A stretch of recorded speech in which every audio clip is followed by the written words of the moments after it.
All right, so this year's draft, Jabari Smith on FanDuel is the favorite to be the number one pick. He is plus 105. Chet second at around 2-1, and then Paolo is plus 270. I think Jabari is going to be the number one pick. How he just fits into pick a lottery team, he fits in with them. There's no lottery team where it's like, we don't know what we're going to do with this 6'9" shooter who's just a good athlete. I don't know if he's going to play for us. Breaking news, Gonzaga's Chet Holmgren transitioning from the kennel to playing with the big dogs as the freshman center declared for the NBA draft today with our Adrian Wojnarowski. Holmgren, who has caught the eye of scouts over the past few years, is slated as the number one overall pick. That's according to ESPN's Jonathan Gavoni. The Orlando Magic have the first overall pick. JJ, who do you have going first Thursday night? Well, there's a lot of really exciting players in this draft, but if I had to pick one guy, it would be Jabari Smith.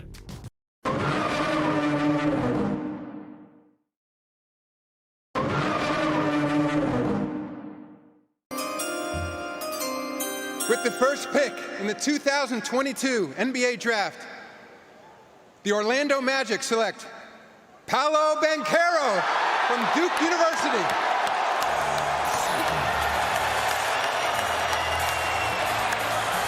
What was your biggest takeaway from last night's draft? Well, Skip, what I deduce from this is that because there was no clear number one, there was no Tim Duncan, there was no Shaquille O'Neal, because those guys didn't work out. Shaquille O'Neal just showed up. Tim Duncan just showed up. LeBron just showed up.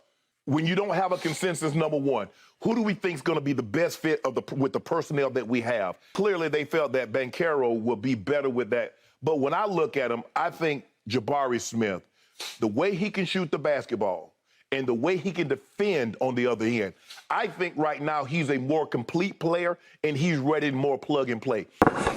What? Bro, what are you talking about, man? Number 5, Paolo Banchero. Yeah, show me my opponent. Top spot, I want it. My grind, I'm on it. Can't stop, keep going. One and only, can't clone me. Stolen by Paolo. He's off and running. Cause this is my Big man dunk. Paolo Banchero. Banchero, cross-court. It's a big-time dunk. Come along for the ride. Cause I'm headed to the top with it. Going is my only option. Cause this is my moment. Paolo at the buzzer. He got it. Cause this is my moment.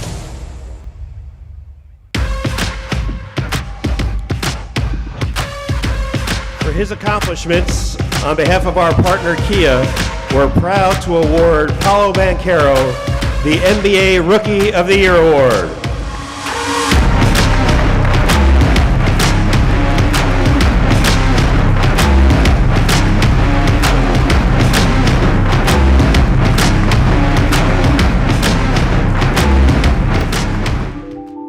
Paolo Banchero might just have what it takes to become the greatest Orlando Magic player of all time.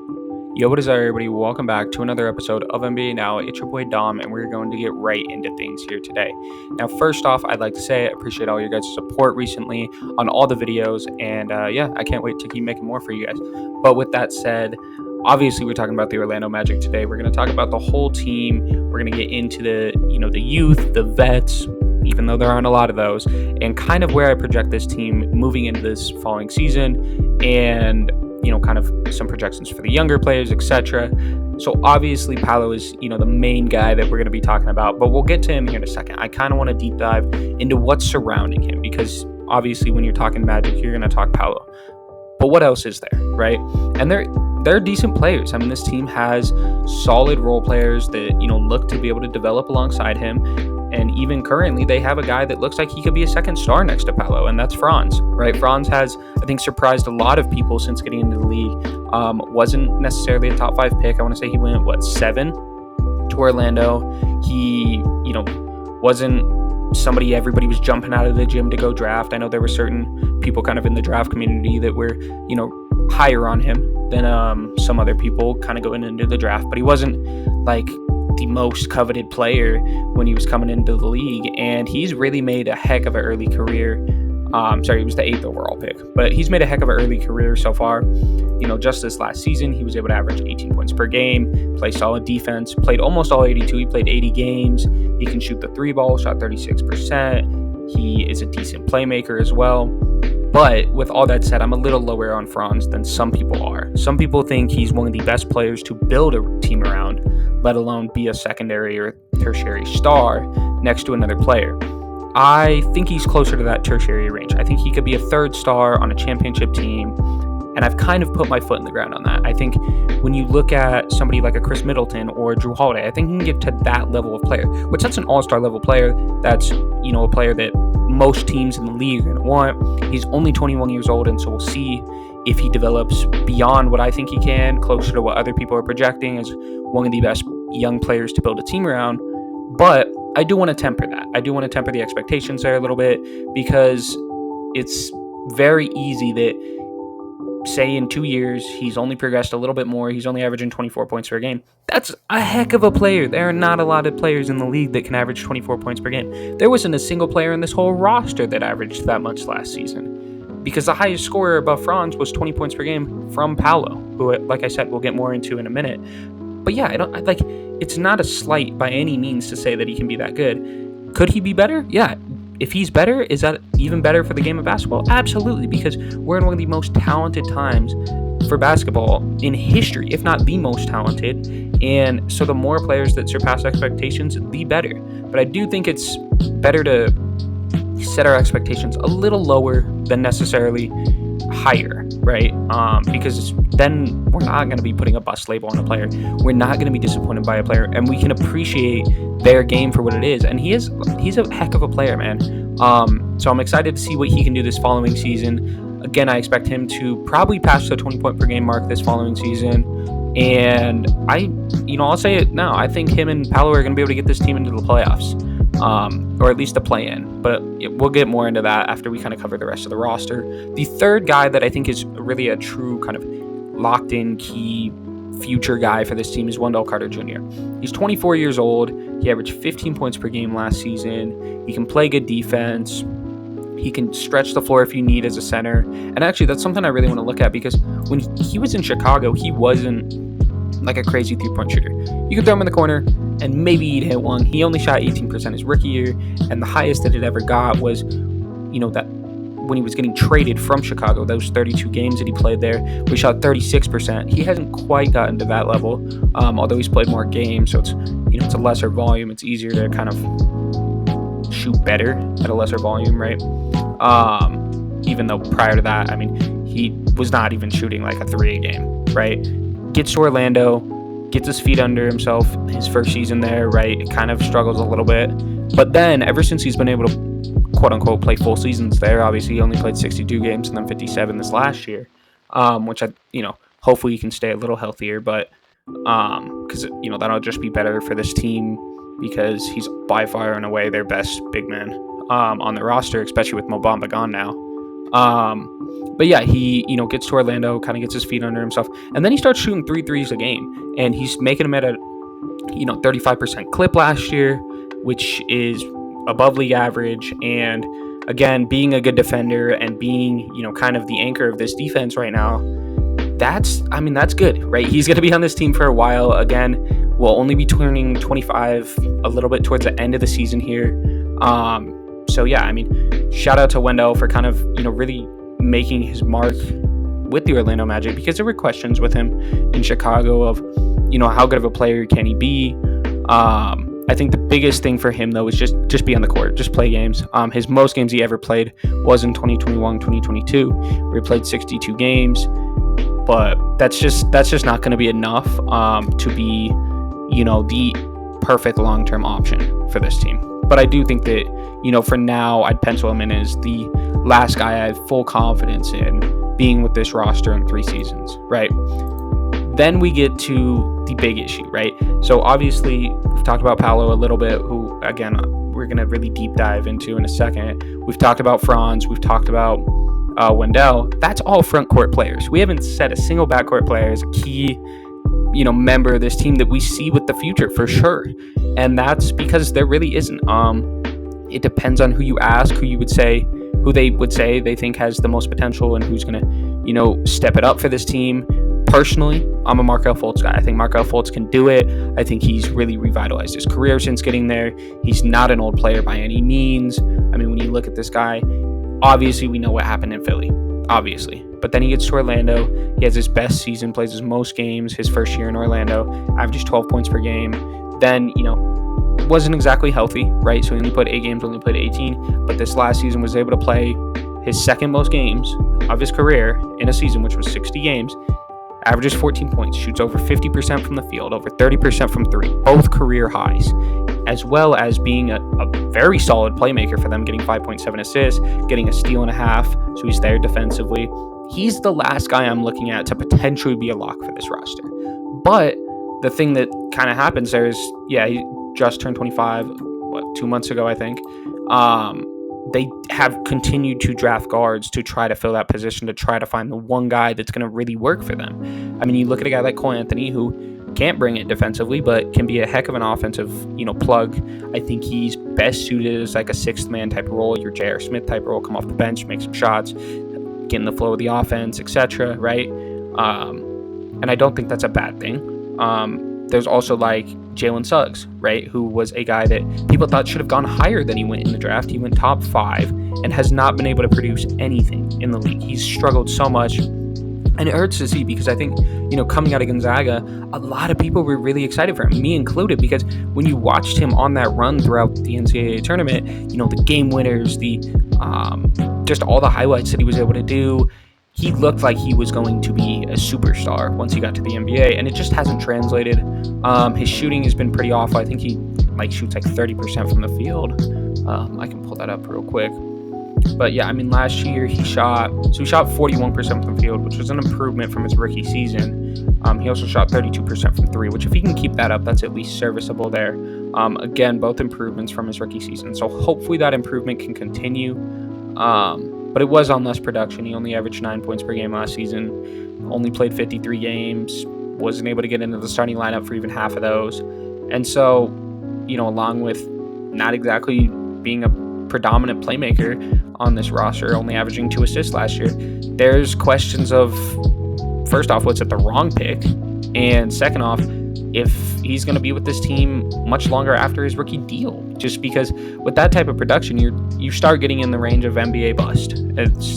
I don't like throwing that word around, but when you are a top 5 pick and you can barely average 10 points per game on awful efficiency, that's kind of the range you start to fall into, which I think is a huge reason why in this last draft they went out and they got a guy like Anthony Black, who isn't necessarily going to be, a heck of a scorer, but he's going to bring some defense. He's 6'7", he brings some more length. They took him 6th overall. I expect him to get a lot of run this year.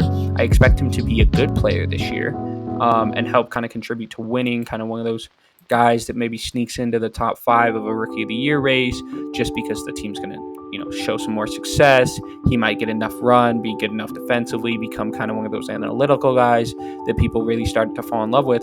And so Anthony Black, I think, could be huge for this team because he does provide a potential, maybe not fully long-term, like 10-year plan type guy, but a potential better option for your future at that point guard position if Markelle isn't able to, keep up that production he had last year, stay on the court, or improve further. Then that is like another option that, kind of might be able to cover up, the potential miss of Jalen Suggs. They traded for RJ Hampton, who the Nuggets had drafted and I really liked coming out, and he eventually, I think they cut him and he ended up on the Pistons.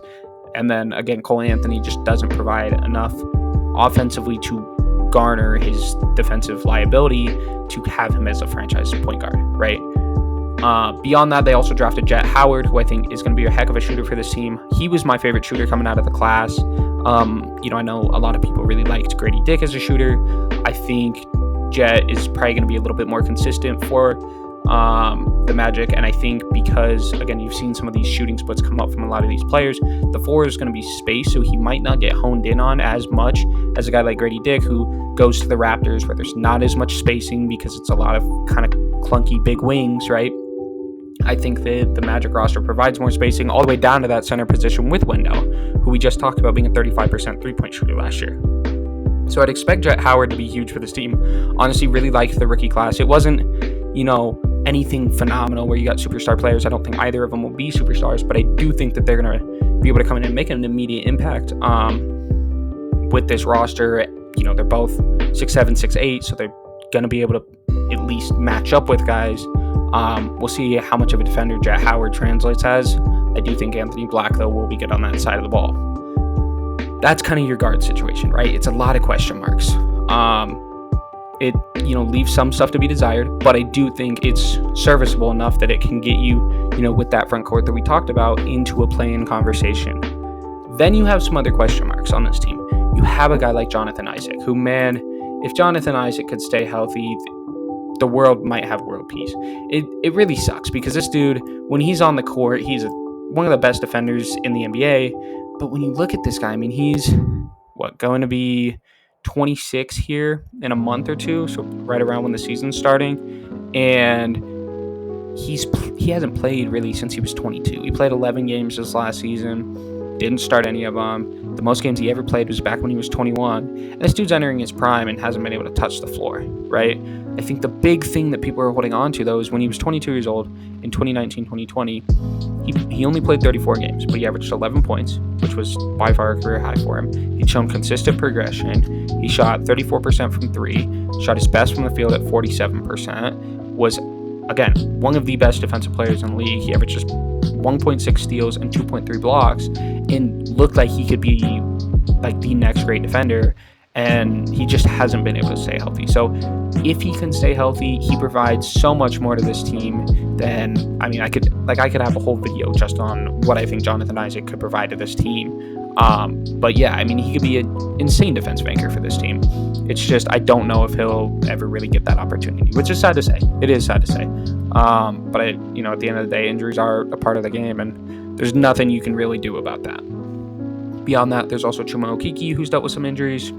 I think has a little bit of potential, but when he's been on the court, hasn't really done much with his time. And then the last guy would be Mo Wagner, who I think will be your backup center. I guess it'll be between him and Goga Bitadze, who kind of fizzled out in Indy, wasn't as good as people thought. I know people thought that he would go to San Antonio back in the draft because it seemed like he might be one of Pop's guys. Obviously they usually go draft foreign, goes to Indiana, kind of struggles, ends up in Orlando, doesn't do much better there. So I think it'll be kind of between him and Mo Wagner. And I think Mo will probably get the nod. Again, he isn't as good of a defender, I don't think, but he's got that spacing ability, and is a little bit more consistent. He's been, I think this is his fourth team that he's been on in 5 years, or third team at least. And so, he kind of knows his role a little bit better. And if Wendell's injured, then I think that's where you would see some more Bitadze minutes. Sorry, that's a tough sentence to say, apparently. In which we'd kind of be able to see if he really does have more than he's shown so far. But that's kind of it for your center rotation there. Beyond that, when you're looking at vets for this team, I haven't really named a guy that's over 25, maybe 26, right, with Jonathan Isaac. The rest of this team is super, super young. And so your vets are kind of Gary Harris and Joe Ingles. Gary Harris, who's on an expiring deal, signed a 2-year extension last offseason for 2 years, $26 million, $13 million a year. So he'll be expiring. I could see him potentially being in the trade market. So again, how great of a veteran presence do you have if one of your guys is immediately kind of going to the trade market? Although he has been with this team for a little while, so I'm sure he has some good rapport with some of the younger guys. But I do think when you see him in interviews, he wants to get back closer to a contender, closer to kind of more winning basketball. Personally, as a Nuggets fan, I'd love to see him back in Denver. We'll just kind of have to wait and see how that plays out. I don't know if I'd trade for him, but I would definitely sign him come free agency. And then Joe Ingles is a guy that they just brought in who was injured last year, didn't do a ton. I think he ended up on the Bucks. Didn't do a ton for them. Again, at this point, I want to say he's like 36 or 37. He's 35. He'll be 36 at the start of the year. Really more of just a veteran presence. Hopefully he can kind of, be a calming voice in the locker room, be a sensible guy. I think, going back to the Nuggets, when you look at a guy like Jeff Green, how much that matters around younger players can't be stated. So I would like this team to have some more vets. Unfortunately, they don't, and that's just going to be some of the struggles they might have to deal with going into the year. But I do think they have some mature players. I do think a guy like Paolo can be mature. He's been in the basketball scene for like in the professional basketball scene for forever, right? I mean, you go back all the way to him being young, being coached by Jamal Crawford, etc., all the way to his time being in Duke with Coach K, going to the Final Four, and then, you know, having to be the leader of this team last season and doing a phenomenal job. I mean, you know, like we said, he averaged 20 points per game, was getting compared to LeBron, ran away with Rookie of the Year. The only guy even close to him might have been Walker Kessler, who that would have been because he was essentially able to replace what a 4-time or 3-time Defensive Player of the Year and Rudy Gobert did immediately as a rookie, right? Now, I don't know how much offensively potential he has, but that's a video for another day. But yeah, I think that was the only guy even close to what, you know, Paolo for the Rookie of the Year. Jalen Williams as well. I do think wins and, you know, them having Shea, I think would have, you know, hurt his case more than people might like to say. But yeah, you know, Paolo was pretty much untouched when it came to Rookie of the Year. And that's for a reason, because he was a dog, right? Like I said, when you go back to Duke in 39 games there, he averaged 17 points. Last year in his rookie season, played 72 games, averaged 20 points per game, almost 7 rebounds, almost 4 assists, shot 42% from the field, almost 30% from 3, 73% from the line. And then you look defensively, he was able to be, you know, switching on to guards, covering big men occasionally because he was a stockier guy coming straight into the league, averaged 0.8 steals and 0.5 blocks per game. I do actually expect his defense to go up a lot because when I've been watching Team USA, and I actually re-recorded this audio section of the video because I wanted to get in, you know, a little bit more about what he was able to do with Team USA. And so he hasn't gotten on the court a ton. Obviously, as, you know, a big Paolo fan, I've been looking for him on the court, hoping he gets a little bit more minutes, but he is a rookie. This team is very young, and so although he's a rookie, he still has a lot to learn. But I think it's a great opportunity. I mean, there's tons of players that have gone to Team USA, and, you know, when they come out of it the next season, we see a huge jump out of them. I mean, there's dozens of players that you can name that have done that over, you know, the last 2 decades. But when you look at his games, the game where I really think he got the most run was with Puerto Rico. He played 16 minutes, got 7 points, was there defensively, got a block, huge block, crazy block. And I think, you know, at points he was getting put at small ball center because this team's a little smaller for Team USA. Really, Bobby Portis and Walker Kessler, you're only kind of true centers, and Bobby's still even more of a 4 sometimes in the league. So Paolo was playing some small ball center, was able to hold his own, again against a smaller Puerto Rico team though. And then when we look at him going to play Slovenia, now this was Slovenia without Luka, who I think was dealing with like a minor injury, so they held him out just to be safe, which you can't get mad at necessarily, since you technically haven't gotten to the tournament. Paolo was able to get in a little bit, got himself 8 points, 2 rebounds, did his thing a little bit. Again, I really like to see what he's able to do as an interior defender. And I think that's the biggest thing I've taken away is his interior defense and then pushing it to the break after he gets a board. And that's the best that he's really done. This last game when they were playing this super close game against Spain, he wasn't in a ton. He was only able to get in and get 3 points, 3 rebounds, and 2 assists. So a little bit more of evenness across the stat sheet, I guess you could say, but didn't get in as much. I think, for some reason I forgot to mention Jaren Jackson as the center. I don't know why. He literally starts for the team. I just totally missed his name when I was looking at the box score. So yeah, he's still getting small ball, reps at center or whatever. I think he struggled to get in as much that game, but I have liked what I've seen out of him defensively, especially. And again, we know what he can do offensively. So, hopefully that defense can kind of translate coming into his second season in the league. It should be able to roll straight from international ball straight into the regular season.